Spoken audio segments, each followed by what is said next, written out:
Scene one, take one, Mark. Hello, I'm Vaughn. I am an actor and a comedian, and I'm from Las Vegas, Nevada.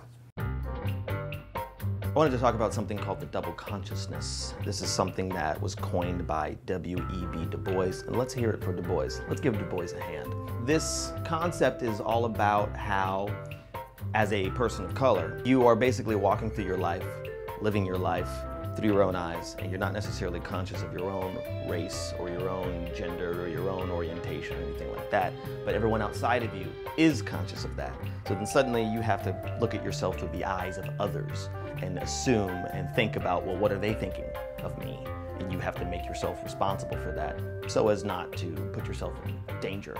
I was thinking about when I was in college, I worked at a thing at my college, Boston University, called the Late Night Cafe. And when I started working there, I worked at the front. I worked at the cashier, and I kind of checked people out. And then I worked my way up to being on the fry, making quesadillas and burgers and whatnot. This Late Night Cafe essentially was my favorite and my first open mic that I ever did, because I would just entertain people in conversation. People who were in line, I would ask people where they're from and what they do and all sorts of things, just kind of making jokes and doing characters and doing voices, making it fun for myself because I had to be there for 5 hours a night. One day, this guy who worked at the front came over to me and he was like, "Hey Baron, do you know those girls that just left?"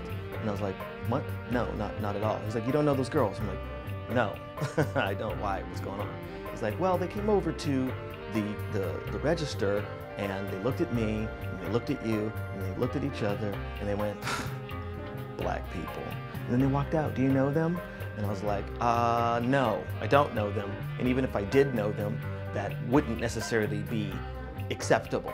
Of course, I wasn't angry yet because when I heard this from him, I was more just kind of hurt because I had no idea that anybody was just throwing hatred and judgment at me, because I thought that I was being funny or I was well liked, I know how to talk to people, but suddenly I was being told that, you know, these girls just saw me and I was an example of why they don't like or why they judge or why they think black people are weird. I don't know.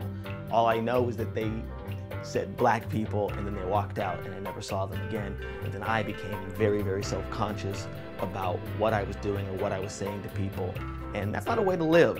You can't just kind of be sitting there in a constant state of worry about what others are going to think about you.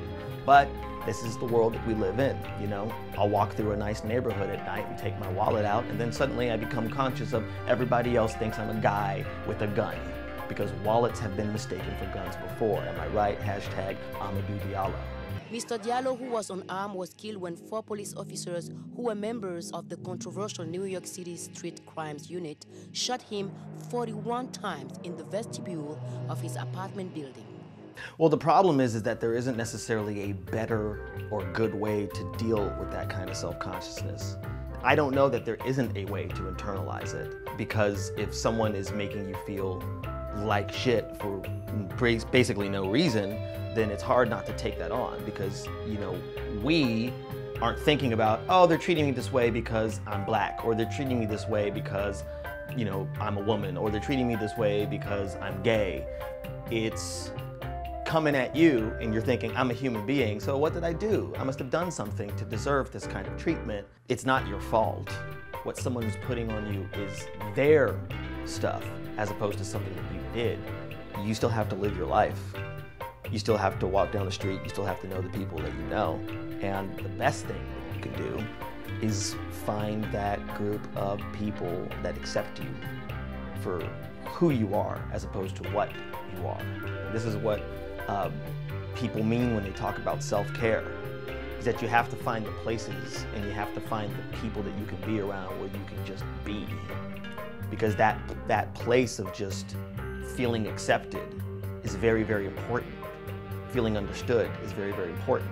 So that way, when you walk out of that and you don't feel accepted and you don't feel understood, you know what that is. You can recognize it, and that's the kind of stuff that helps you not internalize it. Thanks for watching Race in America. Go ahead and like this video, leave a comment, tap here to subscribe, and tap here to keep watching.